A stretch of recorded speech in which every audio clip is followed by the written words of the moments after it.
गाय मेरा मतलब हाय। राधे राधे राजा दीदी दूध का पतीला ले आओ। मीनू, तुम्हें पता ना कि ये गाय नकली है?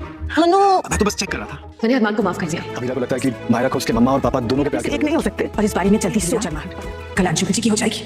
सीरियल ये रिश्ता क्या कहलाता है आने वाले एपिसोड होने वाले हैं सनसनीखेज। जी हाँ दोस्तों, आने वाले एपिसोड में आप देखेंगे अबीरा अरमान को माफ़ कर देती है और अरमान से कहती है कि मायरा को मम्मी और पापा दोनों की ज़रूरत है, लेकिन मैं तुम्हें इसलिए माफ़ कर रही हूँ कि हमारे बच्चे पर कोई इफ़ेक्ट न पड़े।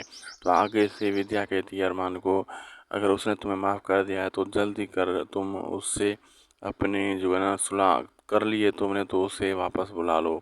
आगे से अरमान कहता है नहीं।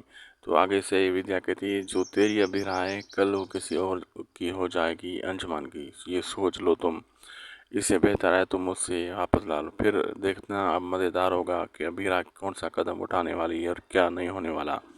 आने वाले एपिसोड ज़बरदस्त, सनसनीखेज और दिलचस्प ही होने वाले हैं।